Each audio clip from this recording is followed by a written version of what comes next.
అధికారంతోనో డబ్బు మతంతోనో ఎవరైనా నిన్ను బెదిరిస్తున్నప్పుడు లేదా లంచం అడిగి నిన్ను పీడిస్తున్నప్పుడు వీళ్ళ గురించి ఎవరికి చెప్పినా నమ్మరు కదా, నా దగ్గర సాక్ష్యం ఏముంది అని లోపల ఎంత ఏడుపొస్తున్నా సైలెంట్గా తలదించుకునే రోజులు పోయాయి.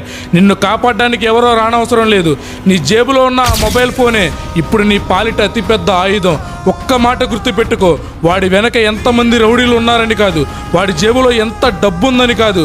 అబద్ధం బతకాలంటే 100 మంది సైన్యం కావాలి, కానీ నిజం గెలవాలంటే నీ ఫోన్లో ఉన్న ఆ ఒక్క చిన్న కెమెరా కన్ను చాలు. రికార్డ్ బటన్ ఆన్లో ఉన్న నీ ఫోన్ ముందు వాడు ఎంతటి పవర్ఫుల్ మనిషి అయినా జైలు ఊచలు లెక్క పెట్టాల్సిన రేపటి ముద్దాయే. ఒకప్పుడు ఫోన్లో తీసిన వీడియోలని, కాల్ రికార్డ్స్ని కోర్టులో సాక్ష్యంగా నిరూపించడానికి ఎన్నో కష్టాలు పడేవారు. కానీ ఇప్పుడు సీన్ పూర్తిగా మారిపోయింది. కొత్తగా వచ్చిన భారతీయ సాక్షి అధినియం BSA చట్టం నీ ఫోన్కి ఊహించని పవర్ ఇచ్చింది.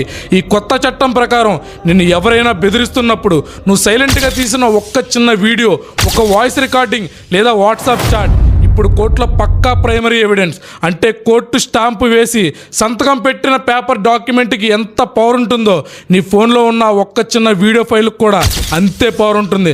కాకపోతే గుర్తుపెట్టుకో, ఆ వీడియోని కానీ ఆడియోని కానీ నువ్వు ఏమాత్రం ఎడిట్ చేయకూడదు, మార్ఫింగ్ చేయకూడదు. ఆ ఒరిజినల్ ఫైల్ ఉంటే చాలు, ఎంతటి వాడినైనా నువ్వు ఫోన్లో నిలబెట్టచ్చు. అబద్ధం గెలవాలంటే సాక్ష్యాలను మాయం చేయాలి, కానీ నిజం గెలవాలంటే నీ చేతిలో ఉన్న చిన్న ఫోన్ చాలు. భయపడకు, ధైర్యంగా నీ ఆయుధాన్ని వాడుకో. ప్రతి సామాన్యుడికి బలాన్నిచ్చే పవర్ఫుల్ చట్టం గురించి ప్రతి ఒక్కరికి తెలిసేలా ఈ వీడియోని షేర్ చేయి. నీకంటూ ఉన్న హక్కుల గురించి తెలుసుకోవడానికి ఇప్పుడే మన ఛానల్ ఫాలో చేయి.